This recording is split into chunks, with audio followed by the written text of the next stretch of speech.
What is going on, everyone? Welcome back to the channel, and let's go back to 2021. Once again, last week I did my top 10 films for the year.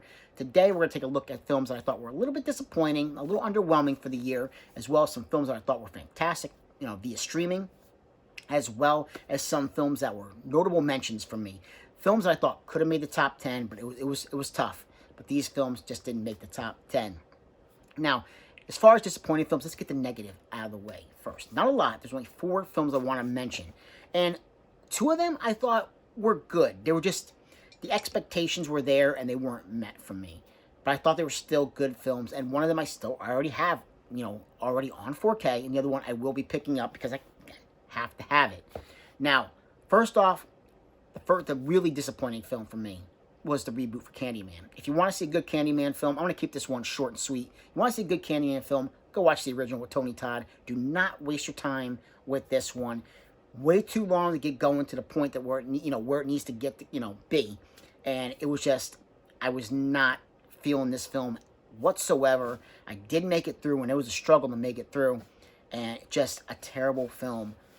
I can't recommend it. And usually I don't come on here and say, hey, it's a terrible film. Stay away from it. But in this case, go see the original. Just watch the original.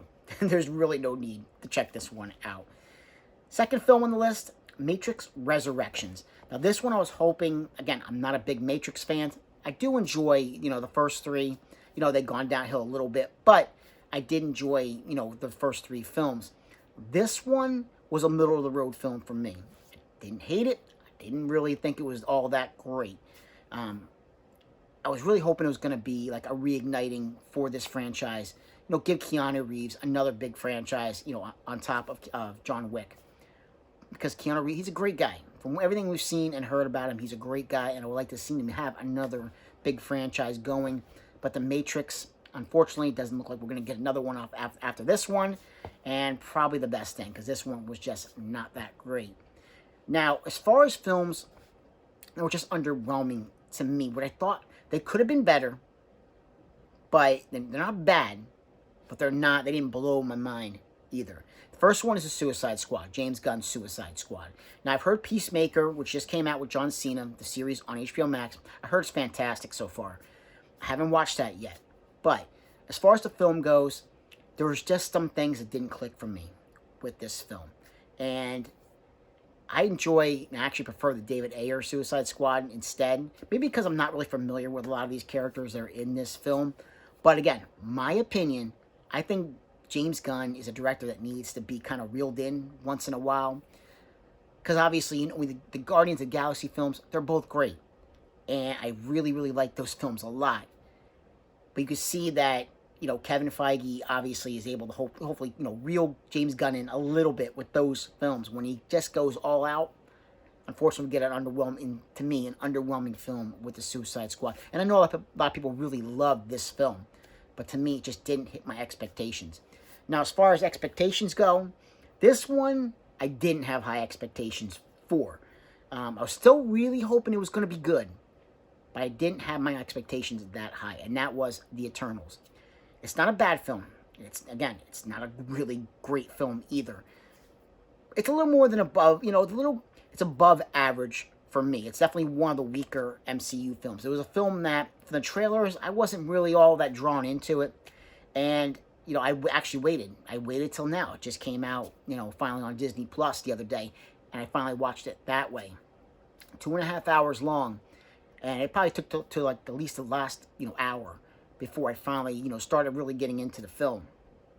And for me, I think the problem is half hour into the film, and I'm just still not caring about these characters. I'm not clicking with these characters. And all the other MCU films like Captain America, Iron Man, Guardians, Thor, any of these other, Black Panther, any of these other great characters, I instantly was drawn to them. But these characters, I was like, maybe again, because I'm not familiar with those characters, but it was just something that was just, they weren't clicking with me. They really were not clicking with me. And again, it's a film I'm going to get it when it comes out on 4K because it's MCU, got to get it. But still, it's above average. It's just not it's not one of the upper tier, films like I was hoping it was going to be. Now, away with the negative for now. Positive, let's talk streaming, because I saw some really good streaming films throughout the year. Red Notice, I thought was great with The Rock, Ryan Reynolds, Gal Gadot. Justice League, Zack Snyder's Justice League. I'm going to leave it at that because I'm not going to mention the film. I've mentioned it a million times on this channel. Not going to mention it again, but we know I love that film. We'll leave it at that.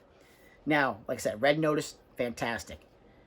Fear Street on Netflix, outstanding series. 3 films, all came out like, I think it was like a week apart. I didn't watch it. I think it came out last July, but I didn't watch it until like around September was when I finally, August, September, I think I finally watched all 3 films.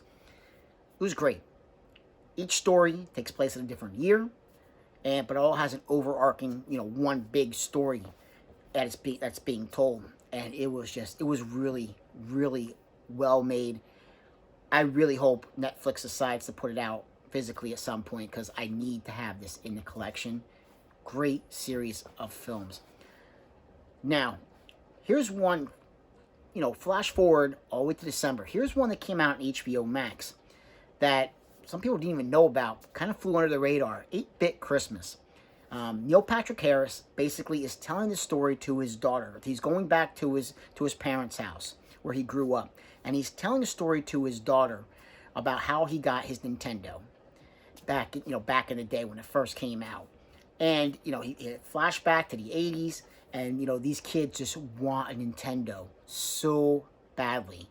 But the parents in the town, some things go down, and some of the parents think it's just a bad thing, bad influence on their children. So all of a sudden, these kids are doing everything they can to try to, get a Nintendo. And it was a lot of fun. I enjoyed it. I really did. As someone who grew up in the 80s, having a Nintendo back in the 80s, I really enjoyed it. And again, another one of those films I really hope gets released down the line. How about Paranormal Activity? How about that one? How about Next of Kin on the Paramount channel? This one I saw back in October when it came out. Very tail end of October. This was really good. One of the better Paranormal Activity films. I would put this in the top 3, if not right below the first film, any day of the week.